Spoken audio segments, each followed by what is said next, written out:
Me and Cooper are the worst, most sucker MCs in the world.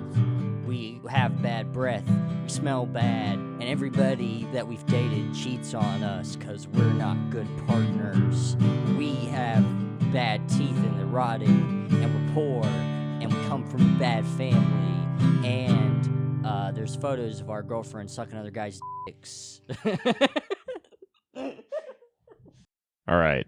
Hey, yo, what's up? It's the podcast. We got the Hunty Bear turns 30. What the fuck? What is this? Oh, yeah, that was my brother's birthday. Really? Yeah. I've actually not used that cup with this podcast on purpose because I knew this would come up. Oh. And, But why did you decide to use it today? Well, I didn't think about it. My mother made those cups It's a nice cup. for my badass brother. Your brother is sick, dude. when Why is you're- he caught some sort of fish. It's a red snapper. That's when he Yeah. was younger. Yeah. He works on boats. He's a fisherman. And when you have a cool, badass son as a mom, you have to call him like Hunty Bear and do cute stuff with him. Yeah, okay. Because it's important for a badass guy to have a sweet mother. You can't have a badass mom. You don't want to be like, here's your Harley Davidson cake, Yeah. jackass. Yeah, like, nobody yeah. wants that life. Yeah, I call him like cunty fuck. So you were saying when you were younger, your family would pour Dr. Pepper into a coffee mug and say, This is something you made and up. say we're This hav- is something you made up, and you kind of just keep going with it because you think it's like means that you're smart because if your you family make up stuff like Because that. your family didn't know what coffee was. They just thought it was Dr. Pepper. Oh Because yeah, they're like, oh, it's brown. motherfucker thought the South was San Diego. Those people. You grew up thinking San Diego was the Southeast. Yeah, You're talking about San Diego had slaves. Yeah, I'd go to the South and I'd be like, oh, we in the dirty South. Oh, boy. And I was like, Motherfucker talking like Louisiana and over in Tijuana. You think Tijuana is the South of the Southeast? yeah, I'm eating like a pastor taco in San Diego, and I'm like, this gator right here? And they're like, no. You're like dirty. And then I'm just talking to Mexican dudes, and I'm like, I ain't never seen no southerner with where you from? Kentucky? Is that a Kentucky accent? They're like, what's your accent? That's kind of like Virginian almost. Wait, the accent you did? Well, I wasn't really going for anything, but I was like, where you from? Kentucky? It sounds like Louisiana That would be to more me. Louisiana. Yeah. Louisiana or like, it is weird. I mean, some of those plantation owners, they just decide to sound like Louisiana. Well, the cool thing about Louisiana is, if you think about it, it's the only region in the U.S. where every race sounds exactly the same. So white guys are like, how you doing? And then black guys are like, how you doing? It's like everybody sounds the same. In New York, you have a white guy that's like, yo, what's up? And then a black dude that's like, word is born. So it's like people have different. There's like a black New York accent and a white New York accent. There's a black Boston accent, black LA accent, black white. Like there's all different accents, mostly divided along white and black in major cities. Unless I would say the discrepancies are different. But yeah, then when it comes to Louisiana, they all just have Cajun. They just all sound Cajun. That's crazy. And I guess I don't necessarily have an answer for why that would happen. I mean, I know there was just like It's because it's the least racist state in the fucking United States. yeah, nothing bad ever happened in Louisiana. Absolutely not. Yeah. The French have never done anything wrong to black people. Nope. Haiti has always been a free country of black people forever.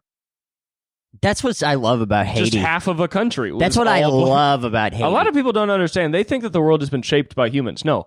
An island, half of it through a very straight line is fully dark-skinned black people, and they were there forever. And then the other side is just Latino people who were chilling. Yeah.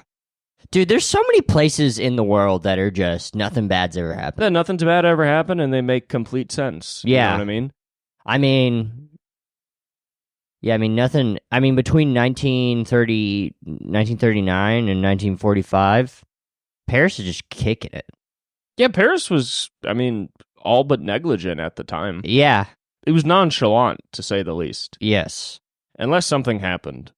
And if we're wrong, I don't know. if we're wrong, we want you to correct us. In Yeah, the comments. please, in the comments, if we're wrong that during 1941 Paris was involved in anything, it wasn't. Sound off in the comments. Please let us know. I also think it's cool. You know how Russia's, just never been a part of anything? Yeah. Like, when it was the Soviet Union, even before, they just don't do anything. What are you talking? What is the Soviet Union? It was Are you talking about Russia? yeah. That's what you're talking about, Russia? They used to be called that, but you don't really need They to just care. trying to change the name. There's no real reason Yeah, for they it. never actually did anything, and it was the same country it was before. Yeah, okay. So, Okay, that makes perfect sense to me. because these communist guys went into the Tsarist It's kind of palace like they changed the name of the Southeast, to San Diego. Yeah. It's all the same. They Yeah. I should start telling people I'm from the South. I mean, from Southern California is about as south as you can get, probably. I know. I mean, so close to Mexico. It's south and rowdy. I read that I read San Diego, that's like the place. If you're trying to buy a kilo of Coke, then it's like the cheapest place to get it. Cool. Because it's so close to the border. Very cool. That's cool. They're still getting kilos over the land border. I guess It's so, just a yeah. little walk over through the gates, or like, how are they getting in there? That's tough. Dude, I'm not a major drug trafficker. How would I know how they're doing? We're gonna go on the podcast and spoil their secrets? Well, you watch tons of videos, and a lot of times they'll show old ways they used to get stuff over. So I figured you'd have an idea. No. Okay. All right. Well, then we have nothing else to talk about. Yeah, this podcast is Hope gonna you're be... happy. Yeah, sorry, man. Every time you don't know something that I want to know. Well, okay. Well, I guess we're 6 minutes in. Time to get rid of this episode. Living in San Diego is a sin. It's like a crazy move, though, because it's sick, because you can be an American who's like pretty often just in Tijuana. Yeah. And you can like soak up a whole other country's economy and what that can afford you as an American on a quick night out. Because my brother goes down there and goes to like steak. He proposed to his girlfriend down there. You go down there and there's like a really nice steakhouse on the beach, or like they catch fish on the water and then cook it in front of you and shit. And it's That's sick. It's pretty crazy, because if you think about most Americans, the reason Americans don't leave America is because America is so huge. Mm-hmm. So when we go on vacations, we're pretty much going to another country. Like if we went from here to even Nashville, that's a completely different place. In most places, you would be crossing over at least a couple countries, But then, in San Diego, you can be like, oh yeah, we're actually vacating. You feel like a European.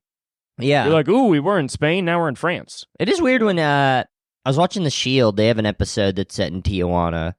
It just kind of looks the same as LA. It's like double LA. Sometimes Tijuana does look like double LA. Where you're like, there's more people on the street, there's more being sold on the street, and then there's like shows that are bad. Somebody was telling me there were donkey shows. Somebody was telling me there were donkey shows in San Diego. Oh, that's sick. Did I send you the comedy club that was called Donkey Show Comedy Room in Tijuana? No, I feel like you might have mentioned that, though. It's so funny to me. What do you think that means there? Because do you think that literally means it's both I think it's things? a joke. I think it's just a joke, like a name, probably. Okay, I think that's definitely possible. But also, you think about how comedy started, and, comedy in other places usually starts the way it did in the 20s, where it's a variety show, like a vaudeville kind of thing. So it wouldn't be surprising if there's just a donkey show. A guy, imagine an American comedian having to riff after a woman sucks off a donkey. An American couldn't, but a Tijuana comedian could totally. Oh, absolutely. He'd be like, give it up for the horse, you will never get to heaven. And everybody would be like, ooh, wow. Like, it's just have fun. I think definitely I bet it's a donkey show with a host, and maybe he does some time in between when people are getting ready. Yeah, like if the donkey show bombs, he's got to come back up and save it. Honestly, if you think about it... If he's like, the donkey's dick isn't that big. If you think about a donkey show, it's not a show that requires anyone to speak, and there's kind of only a couple things. What if the woman's being funny? I'm just saying she's like, I haven't been fucked like that since I had to go through TSA. I've been fucked. This is the sort of fucking you get from fucking Border Patrol, I guess, or something like that. What I will say about the woman being fucked by the donkey being funny is you want her to be funny, but only like twice. Like before and after. Like right before, she's like, "Oh, this is a lot better than my ex-husband." And then when she's done, she's that's like, funny. Then when she's done, she's like, "Oh, finally, I got fucked." But like she's doing. Finally, yeah. The first time anything's ever found my clitoris. But think about that with a host who's also keeping the energy versus just her, where she's like, "Okay," and then like moving around the donkey and then being like, "This is a lot better than It wouldn't be. It wouldn't be hot. You'd be like, this is sad. You know what I mean? Like, this man, I just flew in from fucking Belize. My arm's tired. You want her to focus on fucking the donkey, and if she'd like to talk, she can. But I don't want it to seem like she's desperately. Unless if her mouth is full. She's like trying to rattle off one-liners while sucking donkey cock. It's also like you got to think about like the sounds of that are odd because you just have a donkey being like, and then you just have her being like. So it's Yeah, like yeah. you need music or a guy talking. What if the donkey in like a deep voice is like at one point goes, "Oh yeah." That would be the funniest, coolest thing ever, and I wouldn't want to do anything else except to be a part of that. I mean, sometimes I do think about like how sick would it be to live in Mexico City? There's so many great artists that are just American guys that just moved to Mexico City. Yeah, you could. I mean, you could. Mexico City's like Mexico City is like, it seems like it's everything I like about LA, but even more. Yeah, I mean, they have a worse car problem. Like, you get a sticker on your car and you can only drive a few days a week in the city because it's a very good idea for overcrowding. Yeah. But it can be a little annoying if you're a driver, so you got to get used to that. I think it might be, is it the densest city in the Americas? It's very dense. I think it might be the densest I think in the Americas it is. Okay. Well, there might be areas in New Jersey that are technically more dense or something. Why do you say New Jersey? Because there's like, I think the densest city in the U.S. is like some random shit in New Jersey. Oh, okay. Like New Jersey's an insanely dense state. Never been. I don't know. I'm talking like I've been, but no. I think Mexico City is also like even bigger than Los Angeles, like in terms of how spread out it is. So it's not just like New York, I think, where it's tight. I think it's also like huge. And I think it's even bigger than LA, which of course is known as a large city. It's crazy how many cities I'd love to live in. Unless I'm completely wrong, but I think that's true. If you learn Spanish, it's a great. I mean, they got everything we have. But the thing is with comedy, it's like LA is the second biggest comedy city in the world. So it's like if I wanted to do comedy, I mean, I could be good at Spanish comedy. I guess I could learn how to do that, and then I'd have a market out here. Yeah, it's funny how comedy works, where you can't just move to another big place. Yeah. Because it's only in a couple other big places. But yeah, you can move to... If you move to Chicago, you feel like a fucking idiot. Because Chicago is like the third or fourth biggest place for comedy. Maybe the fifth. Yeah. Because like if you include... There's like some place in Canada that's supposed to be like the third or fourth biggest. Yeah, there's places to do comedy in Chicago, though. But it's also like, it's like in comparison, like how much stuff is going on. Yeah, but imagine walking to Mexico City and you're like, is there any comedy shows? And they're like, what are you talking about? Oh, yeah, yeah. It's also, I just feel like... But yeah, there's so many incredible cities where it's like, it doesn't really make any sense as a move. I mean, it's a very like white American thing to just be like, let's set up a room where one guy talks and everybody has to be quiet and, Yeah. It just seems like other cultures... And nobody sucks off a donkey. Other cultures are like, this isn't like a social act. It's like, you know what I mean? It's like, it's very narrow. I feel like there has to be a history, though, of like it's a tough thing equivalents to get into. in like Mexico of like I don't know. There has to be stand-up. I mean, they love like... There has to be huge amounts of it. They love like variety and vaudeville. I'm trying to remember the name of that morning show. They also had a guy that would dress like a mouse. He almost looked like Mickey Mouse, and he's like one of the most famous Mexican comedians of all time. Yeah. But I think if Mexican comedy were to grow, it would be cool because based on what I've seen from other comedy, you might have like a lot of characters and like, high energy, fun shit, I imagine it's like there's a lot of like weird character stuff, but without the pretension. Yeah, I think so. Yeah. Sometimes there's like a weird thing with comedy where people are like, I'm going to do this very silly concept, but they're also like pretentious about it. Yeah, well, Americans, I don't know, I think we've been doing comedy longer, so it's taken more, we now have had the time to turn it into something we think is a respected art, or what, you know what I mean? It's not. We have time to get pretentious about it. I also think in general, Mexicans just seem just way less pretentious than America. You know what I mean? Yeah. Like we set out with our artistic venture to like change the world, and they're like, I'm going to dress up like a cat. And it's going to be really funny. And it's going to be fucking awesome. It is. And that guy dressed like a mouse, and it changed a nation. I watched a documentary on it. Like, people were like, this inspired me to do a lot of different things. You know what I mean? Yeah. Like, so it would be fucking awesome. I mean, yeah. I wish though, Mexican like, American comedy's sick. Like LA Chicano comedy, it's usually you get guys like Jesus Trejo, Chris Estrada, or Joel Jimenez, or like George Perez, and Jesus Trejo might be one of the funniest guys. They're all the guys I mentioned are all really funny, and they're not similar, but a lot of times they have one similarity, which is that their jokes are a little bit shorter. Yeah. And they're usually clever, like somewhat one-liner-ish, but sometimes a little longer, but kind of like a lot of callbacks. In terms of a guy that's like, because people compare people to Mitch Hedberg, but a guy that is like, closest thing I've seen to a modern day Hedberg is Jesus Trejo. Yeah, I mean, in terms of being able to just write about really simple things and have really long jokes about them, Yeah. is like, he's so impressed. He has a whole, like, he has like 10 minutes on Air fryer. just returning an air fryer to. It's one of the best to, bits I've ever seen. Bed I saw Bath & that. Beyond. Me and my roommates went to go see him at or we didn't go see him in particular. We just caught him at an improv show. Yeah. And it's like the hardest I had laughed in like a fucking long time. I wonder if you saw his special. Maybe not. Yeah, No, it wasn't. It was just a 15-minute special. spot. I think Jeselnik might also have been on it. Maybe not, though. Because I remember for a while we were trying to catch Jeselnik. But yeah, comedy from a lot of other countries is cool. I think comedy is probably at its best, if we're being honest, when it can somehow be a cottage industry. Where, like, there's enough going on other places. And of course, it will still be a fame thing, where you'll still be worldwide and you'd want to be. But if you're not, there's enough places with sort of built-in economies of their own comedy. Because comedy can never necessarily be like a globalized industry. Like, you can have, like, I guess, chains like an improv in Mexico City, and guys can go and do that spot.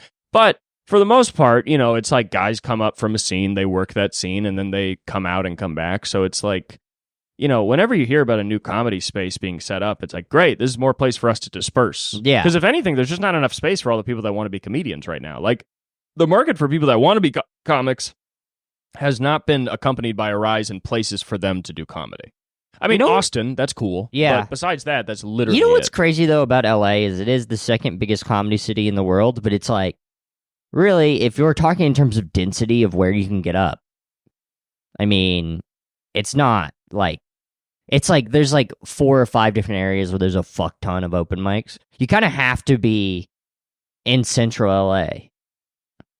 I mean, it's definitely good to be in the city. Yeah.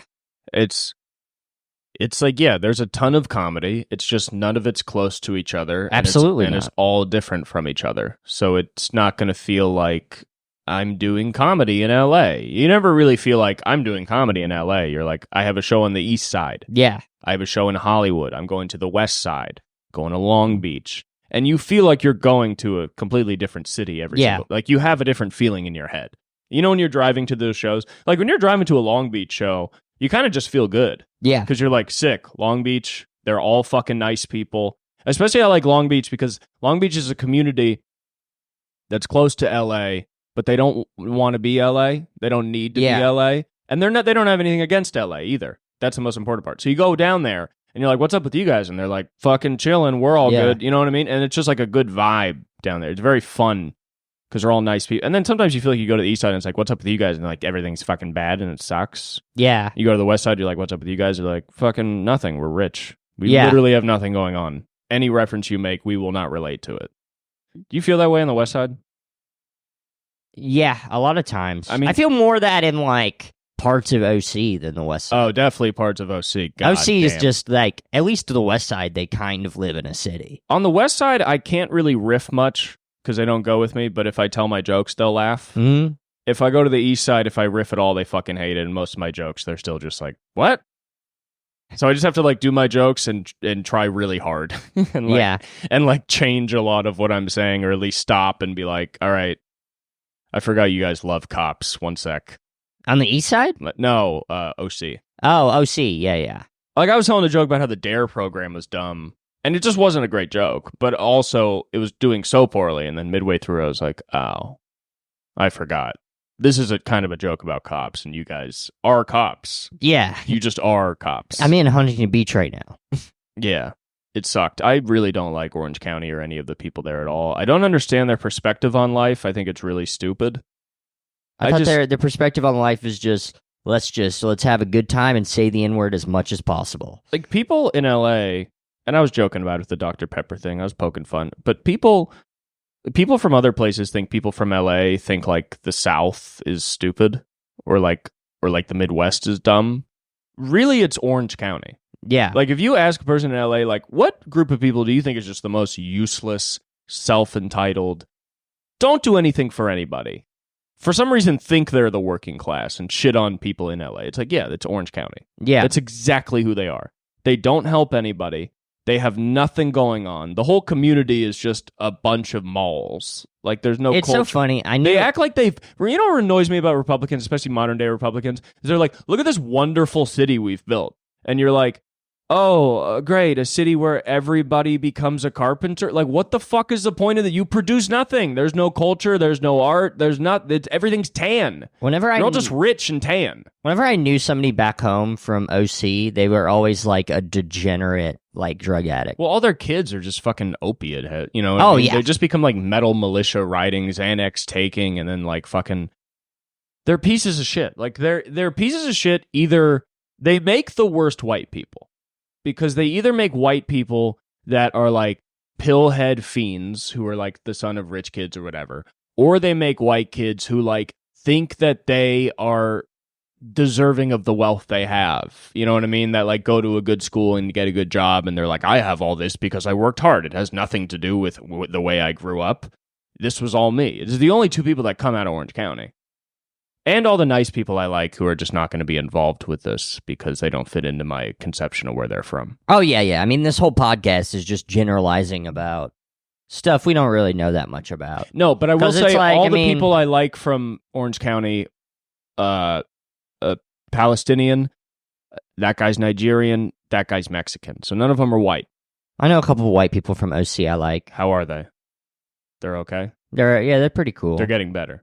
I know one guy from OC I like, actually. He's cool. Yeah. But he's more of like early 2000s, kind of 90s OC, kind of like, so dog? Kind of. Oh, yeah, like, that's like a good breed, skate too. Punk. There are still Sublimes out there. Sublimes are still out there. You can still find some Bradley Knowles, and they're cool. You know, they're in San Diego and parts of OC, so they're around. But OC did kind of ruin punk. Hollywood had Hollywood had like the best punk scene in the world for a while. Why do you think OC ruined it?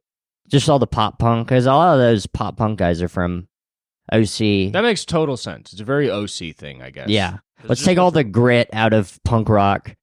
Yeah, let's live, yeah. We got to make this shit poppy. We can't be talking about how it's badass to kill people. And even kids like me in the Valley are like, no, it's badass to kill people. Yeah. But you go all the way down to Orange County, you don't think it's They don't think it's... in Hollywood, that was like the center of fucking... There's so many like Hollywood punk songs from the 70s that's like, I love the Hillside Strangler. Hillside Strangler was the shit. There's a band called The Child Molesters out of Hollywood, and they have a song called I'm the Hillside Strangler. All their songs are just about like, I'm friends with all the murderers out of LA. It seems more fun to make up your own story.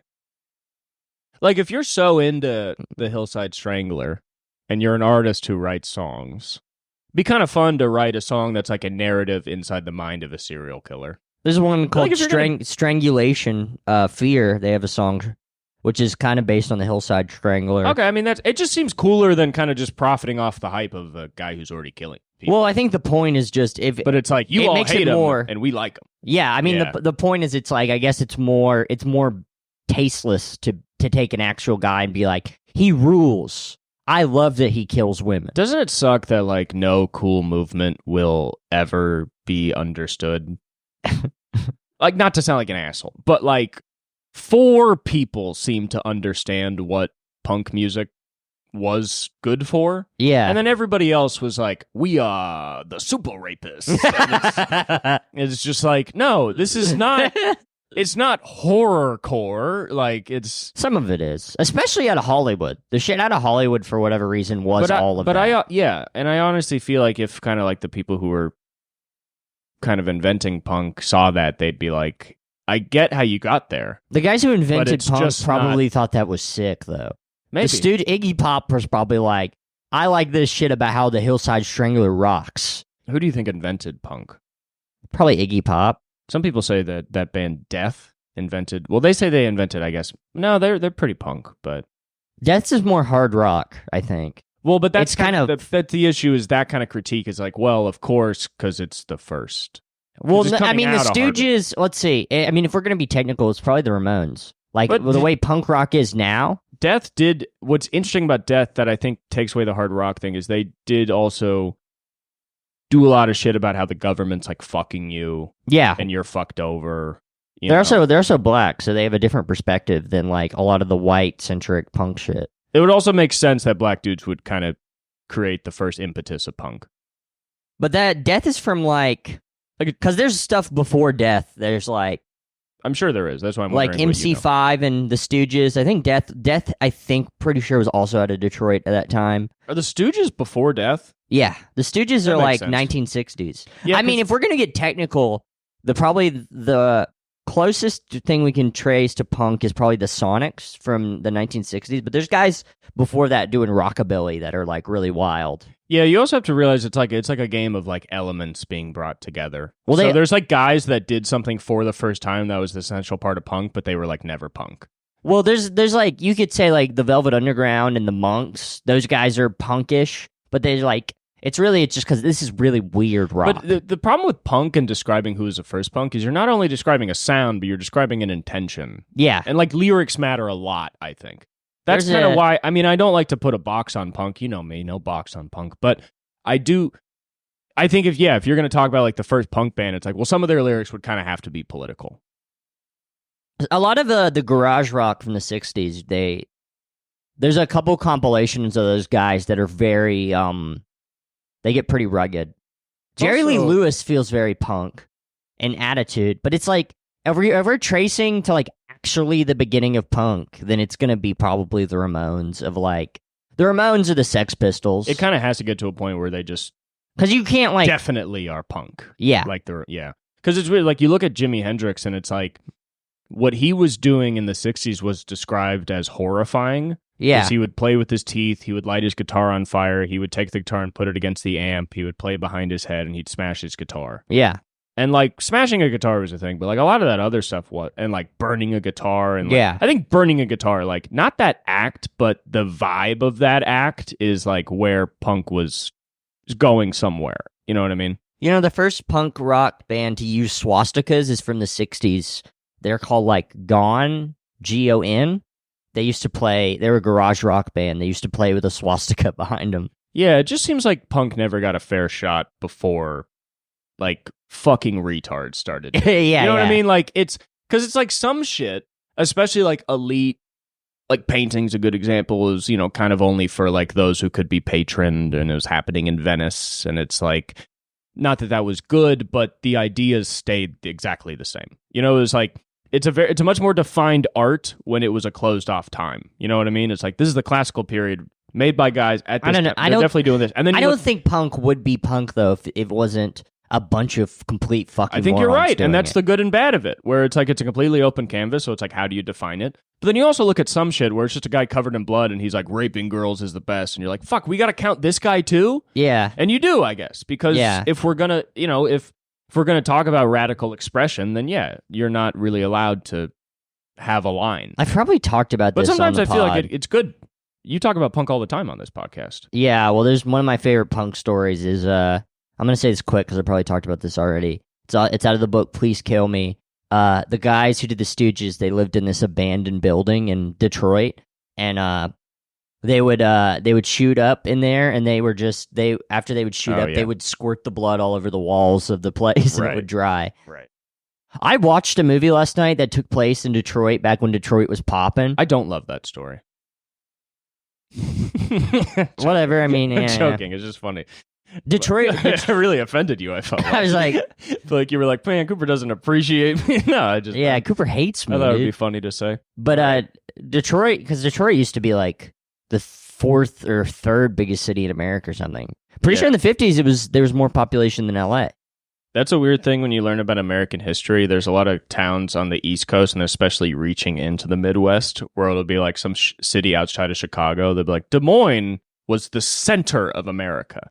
I think about that a lot, too, because, you know, how people be like, Austin is like the center for comedy, and then you feel this big sense of FOMO right now. Yeah. It's like sometimes you think about all the people that moved to like Lansing, Michigan, and we're like, this will be New York City.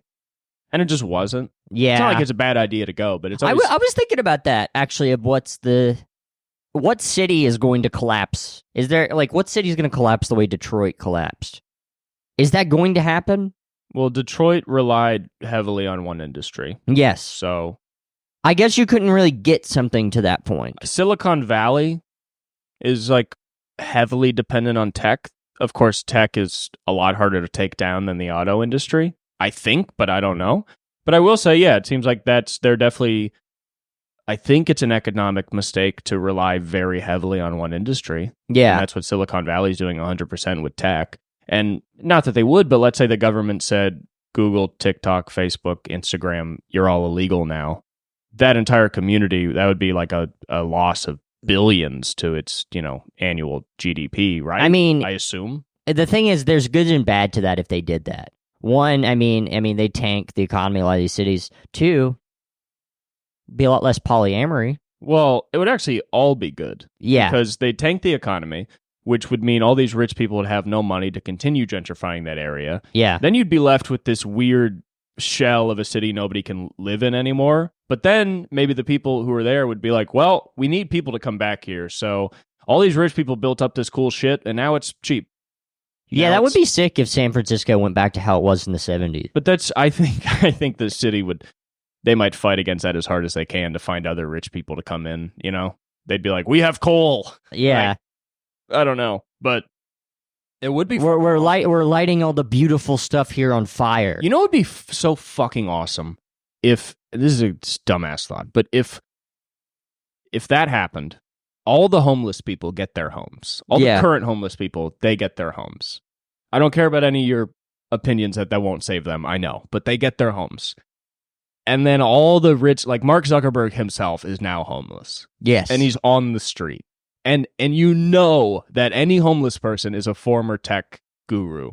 So anytime you pass a homeless person, you actually are allowed to be like, they deserve that. Yeah. You know what I mean? Because you know how if you look at a homeless guy and you're like, he deserves to be there, you'd be wrong. Yes. And how you'd still technically be wrong if they're a tech CEO, but it wouldn't matter because they're evil. That'd be awesome. It would be you sick, walk though. past guys that can have some money. You walk past the guy who's shitting on the street, and you're like, what a fucking loser. Yeah, I guess you can't get Uber for that. You walk past Elon Musk. He's trying to come up with app ideas on how to get the shit into the toilet. Yeah, dude, they'd be the most annoying homeless people. They'd be like, hey, I'm doing a startup for my lunch today. And like, if you invest, I'll get a sandwich. And it's like, oh my God, I hope you die out here. It's like, thank God thousands of you are dying on the street every month. They would fix homelessness, though, because they'd be like, let's make plastic houses and then just live in a house made of porta potties that is actually larger than my home now. They'd be like, I found this thing called asbestos, and we can make houses out of it. Mm-hmm. Yeah, they would just start building like it's the 20s. I found uranium concrete and asbestos. It's the greatest building material of all time. That'd be so funny. Dude, how funny would it be if like we found out that the tech industry like gives you cancer? Just working in it? Yeah, just working in it, you just die slowly of cancer. What if it's not slow? Like, what if in 2 years half of the tech industry died?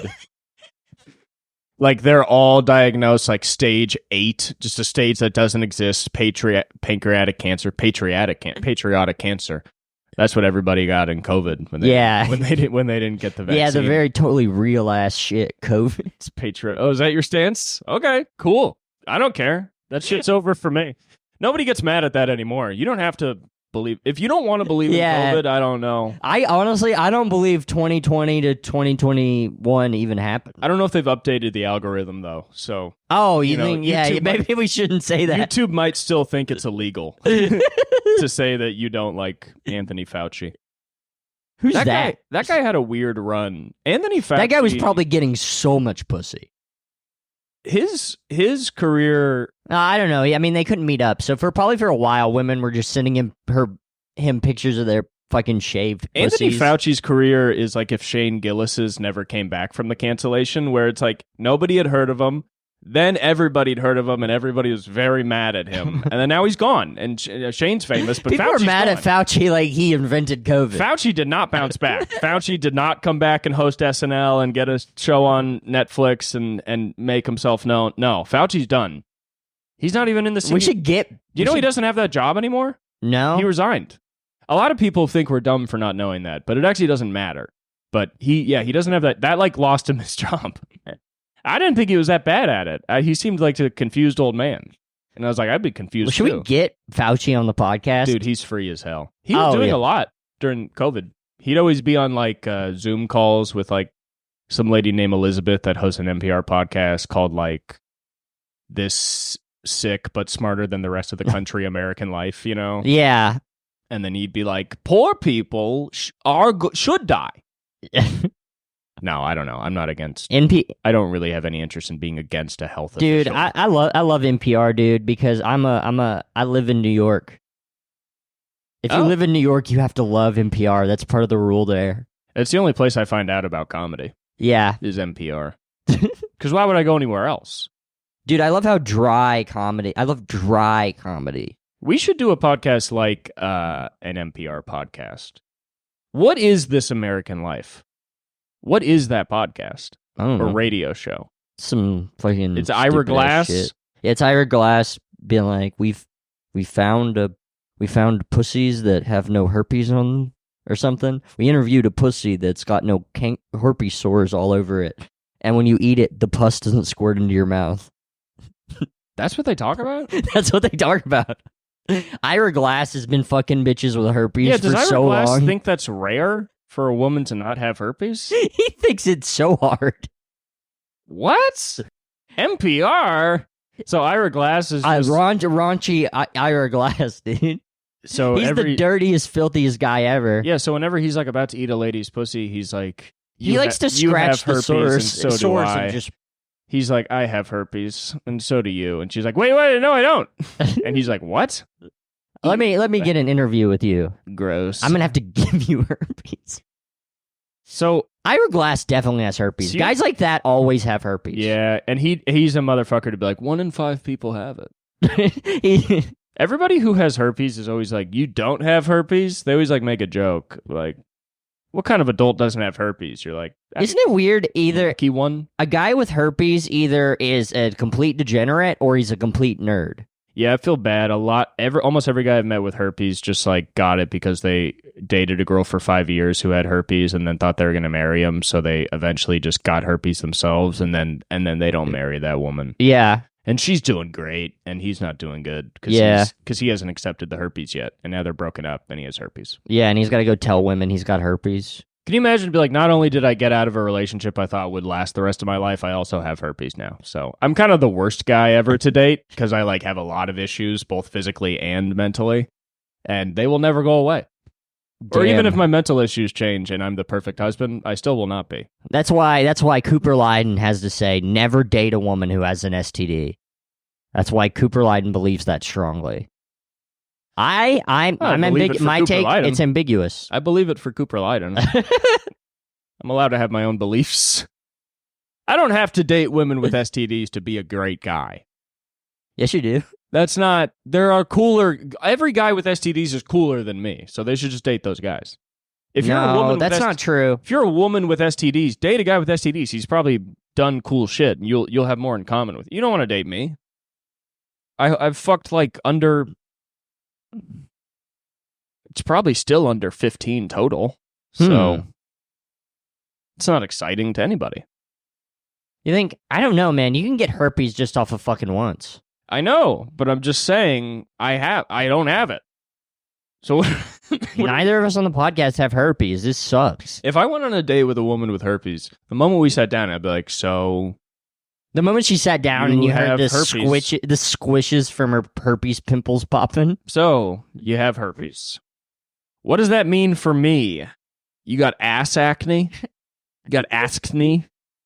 How gross is it down there? How fucked up is it? Do it stink? How'd it taste? How does the shit taste? Can you tie that shit in a knot? Can you tie that shit in a bow? Does your herpes wobble to and fro? And she's like, what? And you're like, man, stop capping. I hate it when women cap about their herpes. Yeah, they're like, it isn't nasty. I'm like, whatever. Yeah, people say that too. They're like, herpes isn't a big deal. And you're like, yeah, if you have herpes. Yeah. But like, that's the thing. The big deal is having the herpes. It's accepting that you have herpes. Once you're like, I have herpes, what's the worst that can happen? Oh, some herpes? That's not that bad. Yeah. Sure.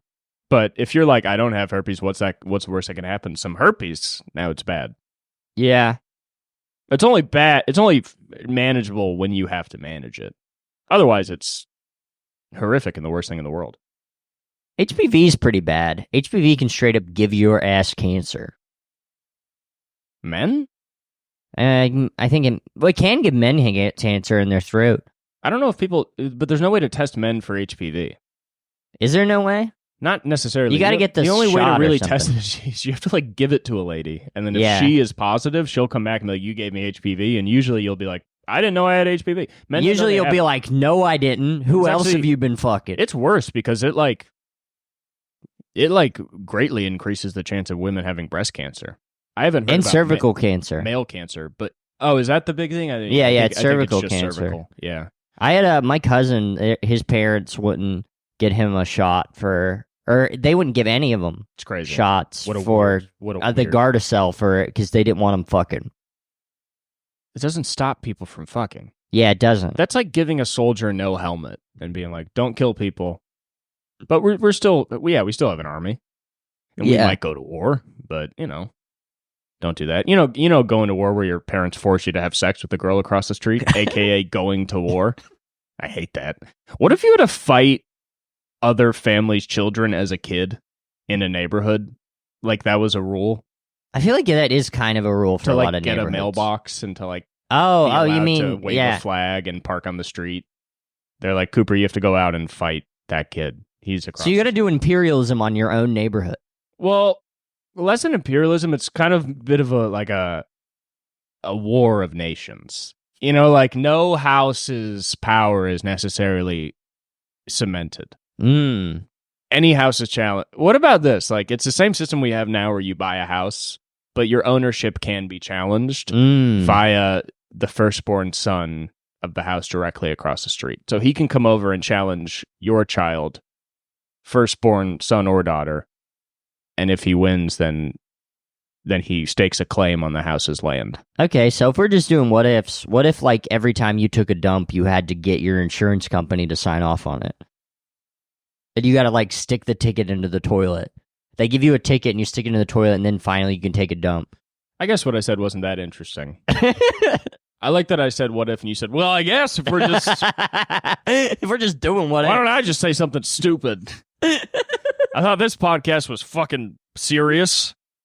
I guess I can just talk dumb shit, Cooper.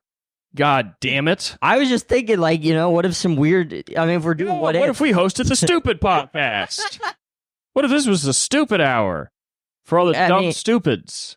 Yeah, I Come mean, and be stupid. somebody was telling me the other night of like, I love how you guys' podcast, how you talk like that.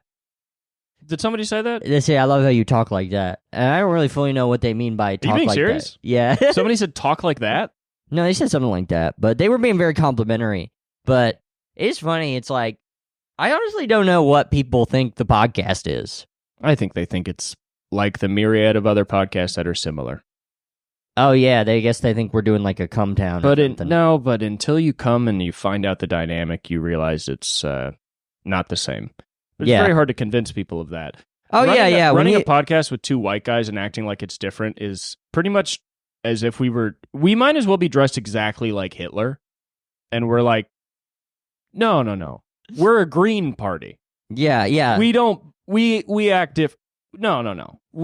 I came into the whole Hitler, like, I may look like Hitler, but I came into this appearance naturally. Oh, yeah. This is organic. No. It wasn't because I listened to him and a bunch of his other friends who also have shows that I could listen to and maybe formed a sort of just combination of all their personalities mixed with sucking dick and then acting like it's a new thing. Yeah.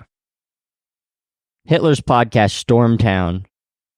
Stormtown. Yeah. And he's always just doing like Mullen hypotheticals, but just about real stuff he did, where he's like, what if we went into Poland? Does that be funny? It would be really funny if I shot a Polish baby while she was learning how to take a shit. What if the Hungarians just gave us all their Jews without even us asking? And they did. Dude, they probably thought the Diary Frank was hilarious. Nazis? Yeah. Those guys probably read that shit cackling. You know what the saddest part is? What? I don't think they ever got to read it. There's Nazis now who love it. Probably. I wonder. Because They probably read like Night and shit, and they're like cackling. yeah, I wonder how many of those surviving Nazis ever read any Holocaust literature. And they're like, this is bullshit. I'm nothing like this. I mean, it would be so crazy if one guy was just like, oh, my God. He's on the beach. This seems...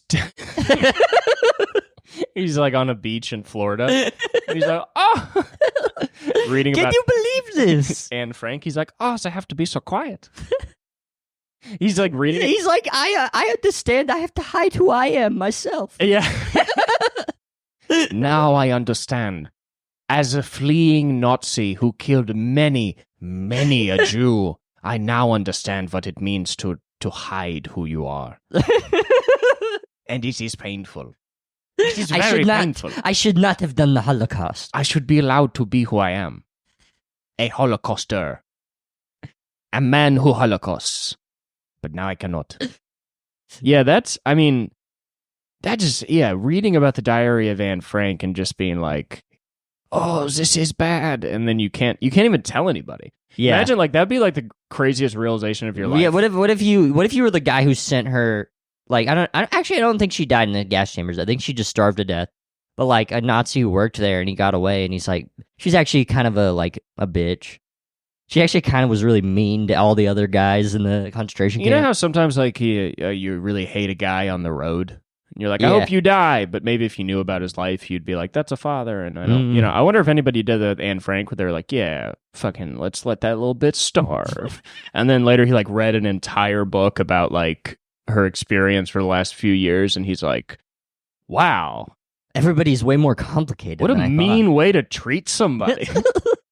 What an awful... That's so crazy. I acted like she was being cocky.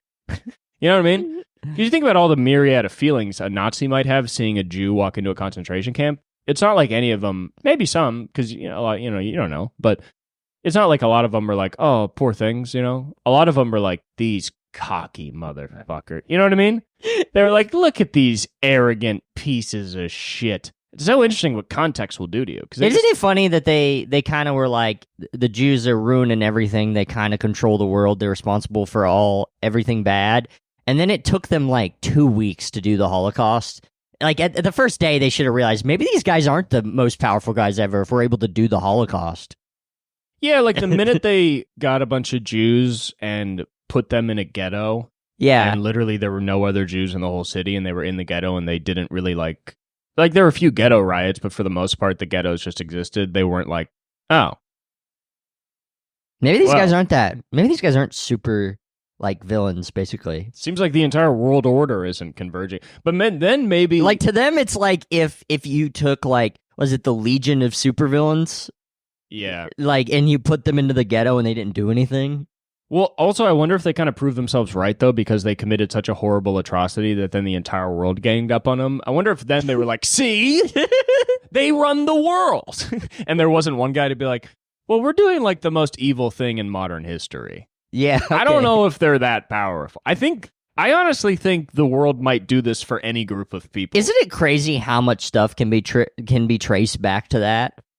What do you mean? Well, it's like the changes of the world? Yes. Like what? I was writing today about it's funny how like there's a like so like a lot of people their parents are mean because their parents were mean and their parents are mean because of what they saw when they liberated Dachau. Oh yeah. If you just think about like who the people that raised you were, how there's a whole generation raised by people who came out of a concentration camp. Yeah. It's also like there's a lot of obviously divisiveness with Israel-Palestine, and I don't agree with the actions of Israel, but it is always interesting when people are like, how could anybody be on that side? It's like, well, if your grandpa was like, they tried to fucking kill me. Yeah. And he's being completely true. Your grandfather's like, I knew Anne Frank, and everybody thought she was cocky till we read her book. Well, no, I don't know about that. No, that'd be crazy if your Jewish surviving grandfather was like, Anne Frank was a bitch. I'd be like, I'm not talking to this guy. Can you imagine that? You're like, I'm going to learn so much from my grandfather. And then he's like, Anne Frank was a cunt. And he's like, Elie Wiesel was bullshit. You're like, were you like the edgelord at that time? Like, what is wrong with you? Were you like he was like, soup wasn't that great. Were you the podcaster of the camps? Being like, oh, what if we liked the food? Like, yo, what if the food was cum in the camp? The one guy in the camp, yo, what if the food was cum? Let's Like, start a podcast what if the rats were poop? Yo, let's start a radio show after this. Hey, yo, Shlomo, what if I put the rat up my ass? And he's like, my family died. And he's like, Yeah, what do they die? They go up a guy's ass? Would they die of coming too much? What, do they eat so much poop in the concentration camp they died? Yeah, I'm the only retarded guy in the Holocaust. I'm the one retarded guy that got Holocausted. What's up? Yeah, that'd be crazy. What was I saying? That is crazy that there are grandfather edgelords, though. Like, great-grandfather edgelords. Yeah, but back then you just had to be like, Jesus wasn't real, and people are like, shut up! You know. Well, I mean, if you read, like, National Lampoon and shit, they're going really hard, and they're trying to be purposely offensive. Yeah. That's like some people's, like, grandfather. Yeah, that is weird. Yeah, their grandfather drew a cartoon where Jesus Christ got fisted by Hitler or something. Oh, I mean, that was the best time to be a political cartoonist. Oh, yeah. You just draw Hitler as a little baby in a high chair moving around sticks of countries and be like, I'm the leader. And people are like, you are a genius. It was so easy to be right about Hitler back then. And you could just be like, I am a political theorist. I think when people are like, the world was simpler, it's like, yeah, you had Hitler. That is the simplest enemy I've ever heard of. That's so now we got to deal with it's like Darth Vader, dude. Yeah, and now it's like who are people that we're worried about? It's like you got Netanyahu, Putin, Xi Jinping. All their stories are much more complex than Hitler. You know? Oh yeah. They're all basically like fine. You know what I was? They're all like not enemies of the podcast. It's also like in Cooper's opinion. It's also funny that Netanyahu would not exist without Hitler's actions, and all of his decisions are based off of Hitler's evil. Anyway, it's almost like they're related. But fucking, I was watching this documentary. Yeah. That's Cooper. That's your take. That's your conspiracy theory. Thank you. I was watching. They're not related by blood, but by association. But I was watching this documentary on Hitler, and isn't it funny when people are like, Hitler had Jewish ancestors? Like, we're gonna be like busted. It's like, well, he didn't care. Yeah. Anytime anybody says that, you should be like, yeah, he didn't care. I don't know if he didn't care. So who gives a fuck? But I was watching this documentary on Hitler, and it was really funny because they showed his parents. I've seen pictures of his parents before. Smoke shows. His 9.5. His mom looked like a nice lady. His dad looked like bald beard. He looked like a biker. His dad just looked like a biker. He looked like a guy that would be like at the door of a bar that you've gotten in fights in. You know what I mean? Just the most evil looking guy. You know what I mean? You know where you see a dad and you're like, that is an evil dad. Yeah. And his dad beat the fuck out of him. Mm-hmm. It was very funny though, because in the documentary, they're like, he had a fairly normal childhood. And I'm like, we're just going to say that? We're just going to go into his childhood. It's the reason for the Holocaust. Like, there's no way the Holocaust is not within his childhood. And a big part is like, his dad, I think, being a fucking loser and just beating the fuck out of him was a big part. But anyway, I was laughing at just seeing a picture of Hitler's dad and Hitler's mom and just like, your son is Hitler.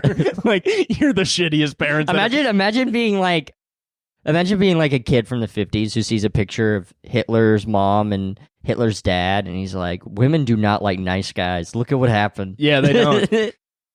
Dude, it's just so funny just seeing his, like, sweet mom who just looks like an innocent lady trying her... I mean, she didn't have any decision-making power in that house, so whatever the fuck happened was ever that guy's whim. So you just see this nice lady who's like, hello? And, like, it's like, your son is gonna be... The dad's like, I'm Mr. Shit. Yeah. I invented a poop gun that I shoot at my son. I mean, he's literally Mr. Hitler. Like... Literally, he's like, I am the leader of this house. I made you the man you are today. And it's like, he killed 6 million people. It just, imagine being more evil than your dad. That's like the opposite how it should be. Truly. I don't want to go back in time and kill Hitler. I do want to go back in time and just go to his dad and be like, he's going to kill 6 million Jewish people if you keep hitting him this hard. Stop hitting him. Stop it. Be nice to him. He's gonna do fucked up shit. He'll get all the power to do so. I don't know. It's very interesting. He was also go back in time and like bring a modern day therapist to Hitler's dad, so the therapist can be like, what happened to you? It wasn't your fault. Yes. And he'll be like, who is it? Yeah. Hitler was also very mad he didn't get into art school. You hear he didn't get into art school, but I feel like what you don't hear about a lot is that he really thought he would. He was like cocky. And when he didn't get in, he was like, what? This is crazy. Yeah, I mean, I'm Hitler. It's what sucks about Hitler's art. It's mediocre, but it's mediocre. So that means some people can look at it and be like, it's good. Yeah, I mean, it's just that's the thing with landscapes. mediocre shit. He couldn't do people, apparently. Yeah, apparently his people sucked ass. Which is why all those propaganda posters look so unrealistic. Like, that's not what Jewish guys look like. They look nothing like that. It was all Hitler. He couldn't draw people. He's like, I'm actually trying to make the noses smaller, but I'm really bad with proportions. He has no clue. A lot of people don't know. Yeah, all the Jewish propaganda posters, that was just Hitler being bad at art. He didn't know how to draw Jewish people, so he drew them. That's actually what he submitted to art school. Part of it was those drawings of Jewish people. And they were like, dude, Jews don't look like this. Hey, first off, take out the stink lines. Yeah, like, what the stink lines don't belong. Stink lines? That is so not cool. My God, what are you, a Nazi? What are you, fucking Hitler? It is funny that when Hitler was like 20, he's like, people will know the name Hitler as the greatest artist of all time. It's so crazy. Like, you think you're going to be loved, you know? I don't know. And I mean, you're loved by a couple guys, I guess. There's a couple guys in Virginia that think you're sick. I do think that has to be the craziest feeling of all time. I had a joke about it, but I really do feel that of just like, and this is not at all to empathize with Hitler. You just think about the experience a brain feels while it's alive, like the heightened emotions you can feel. And if you are enemy number one of the world, you've killed so many people, there's no coming back. There's no like, maybe after 20 years, Hitler will come back. You know what I mean? Like maybe that will never happen. You're just fully in the most trouble anybody's ever been in. That has to feel crazy. Because it's like, to get to that point, you're so delusional. So you're not having the response of a normal person of like, oh God. But like, what, you know, he must have felt some fear because he killed himself, you know? So he's just sitting in that bunker and he's like, oh God. Imagine that. I'm imagining it. He'd have a heart attack. I don't like it. I don't like imagining my body warping into Hitler's body. Come on. Yeah, I remember I was watching another documentary. It was talking about the bunker, and I mean, Hitler's bunker in the final days truly is like the closest Earth. You were watching a Cribs episode with... It's like the closest Earth gets to hell because it's full of only evil people in that bunker, and they're just killing their children, and then killing themselves, killing their dogs, shooting their babies in the head, and then taking cyanide pills. Yeah. Not because they're afraid so much of the U.S., they also don't want to live in a world without Hitler. Because in the bunker was Goebbels and his wife, and Goebbels' wife loved Hitler so much. And she didn't do shit. She's just a housewife. But she loved Hitler. She's like, he's the greatest guy in the world. And when it was all falling apart, she was like, I'm going to kill my daughter, and I'm going to kill myself. Because I don't want to live in a world without Hitler, and I'll be damned if my daughter is born in a world without Hitler. Because he was like, this is the greatest. You know, it's interesting because you think it's like, as evil as we think Hitler is, people thought he was equally, if not more, great. Like 5 people that were like, this is the coolest And they were all in guy the same place. And they're all in the same place, which is why you can't all be in the same place. It's kind of like how like all the Nazis right now are in Virginia. Yeah, why do you keep saying Virginia? Because they have like a fuck ton. I was reading about that blog, The Right Stuff, last night, which is based out of Virginia, and they kept getting like Virginia Nazis there. There's like Arlington, Virginia, I think is like the headquarters of the Nazi Party. Really? Yeah. Isn't that like so fucking close to DC? Yes. It's like right next to it. Mm-hmm. Wait, so is there still an American Nazi Party headquarters? Like, are they allowed to officially exist? I think so, yeah. I believe so. Are Nazis I don't know. allowed to exist? I feel like Nazis specifically kind of get exempted out of any kind of free speech ever nowadays. I think they are. I feel like even in America, you can't have a Nazi party. I mean, I feel like... I mean, of course... I think the Nazi Party, the headquarters, I think, used to be in Glendale. This is what somebody was telling me. Oh, I think Andrew Caudill mentioned that, yeah, they had an office. I don't know if... Yeah. I think there's some in OC. Going back to what we were talking about earlier. Yeah, there's a lot of white supremacists in OC for sure. Yeah. But they're like metal militia white supremacists. So like a long black t-shirt with like black and gray tattoos, white supremacists. So you kind of know, but it's not totally up. Like they don't have swastika tattoos. They just have like a cursive tattoo. And you're like, oh, white guy with cursive. Oh. Might be racist. He might be racist or he might be like gay. Yeah. If you got cursive tattooed on your body, you're either racist or a woman. Southern California Nazis are tough because they also kind of dress like my brother, because my brother's just a fisherman, so he just wears like Oakley sunglasses and like has like tats and just wears like board shorts, and you're like, that's a cool guy. But also equally in San Diego or OC, that guy could be like the member of the American White Legion for Freedom or whatever. I think it was Carlsbad that the leader of the American Nazi Party lived, Thomas Metzger. There's a lot of Nazis in California. Well, I mean... Wild West. Yeah, guess it makes sense. Anyway, we've been talking about Nazis for like, what, 30, 40 minutes? Well, because people still don't know about them. Yeah, we're like letting people know for the first time. You guys gotta... Nazis, if you're watching this, cut it out. Quit it. If there is a living... And I'm not talking about new Nazi. I'm talking about like you were a member of the Third Reich in Germany. Yeah. If you're listening to this podcast, leave a comment. What do you think about the world? You've got into this podcast. Yeah, have you read Anne Frank's diary or Night or anything? If you're a Nazi who's... Leave a Goodreads review. Yeah, if you're... Of those books. If you're a Nazi who's read Jewish Holocaust literature, first off, good on you. That's tough. You know, you're really opening your brain there. Besides also, that, if you're adding psych to the end of every sentence, quit it. Yeah, don't comment. Yeah. If you read Jewish Holocaust literature just to shit on it, don't type into the... We don't want you to be a part of the podcast. Yeah. If you like turned to the end of Night and wrote like at the last section just not in all capital letters with an exclamation point, we don't want your comments. Yeah. Or if you, like... Actually, I don't have anything to say there. Yeah, if you went to the library and checked out Mouse and then brought it back 2 minutes later and said, JK, do not write into the podcast. Because that's a rude thing to do.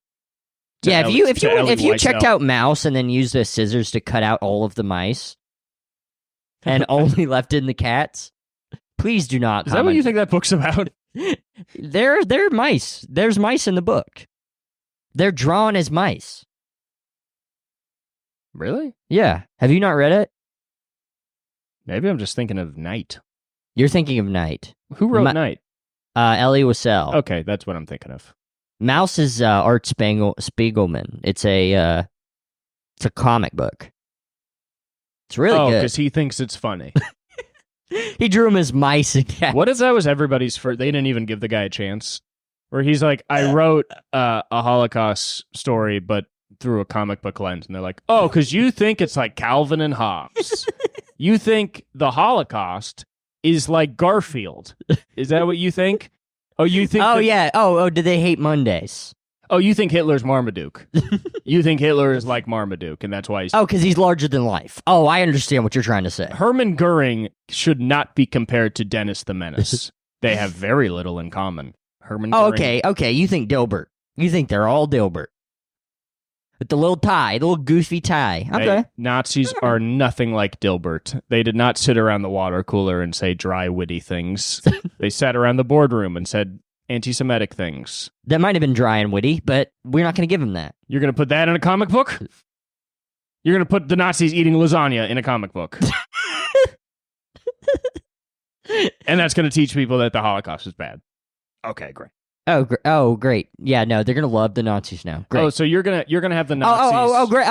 So in school, they're assigning Mouse for people to read. Oh, great. Great. Now kids are going to be laughing every time you bring up the Holocaust. So you drew a picture of the Nazis tracking in mud from the yard and ruining the Nazi headquarters because you thought it would be funny if they were like Marmaduke. Okay, great. Great. Yeah, that's really going to help people. That's really, yeah. No, that's good. That'll really educate people on the Holocaust. What are other comics? Oh, yeah. If John... Okay. So we got... Okay, so Hitler's holding a little basketball, or a football, and a Jewish person comes to kick it, and he moves it up. You think that that's a good metaphor for the Holocaust. All right. All So right. you think the Nazis are like the Peanuts group? The group from Peanuts. Okay. That's what you think they're that's like. what I understand. Oh, okay. So you think that's what Snoopy's doing when he's in the fighter Let me make jet. this clear. Adolf Hitler, and Snoopy have nothing in common. It does not make sense to write John from Garfield walking into the Nazi headquarters saying, "What have you guys gotten into now?" That doesn't teach people about the horrors of the Holocaust. It just doesn't. And it won't. The Nazis hate Mondays. Why is that? Because they got to go into their job at the concentration camp?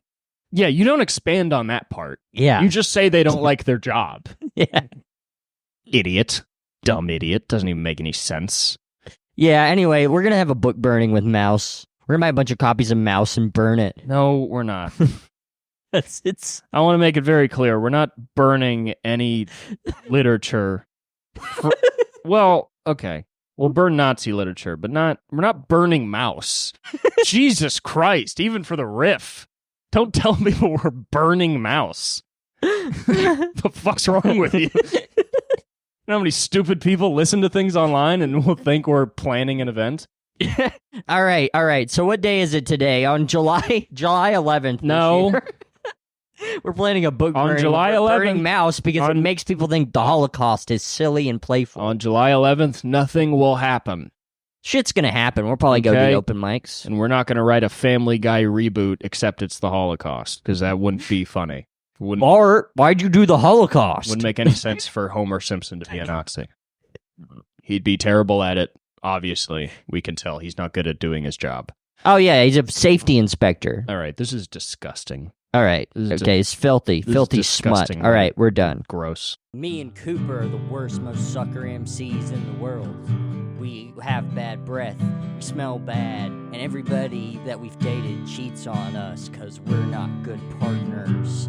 We have bad teeth and they're rotting, and we're poor, and we come from a bad family, and there's photos of our girlfriends sucking other guys' dicks.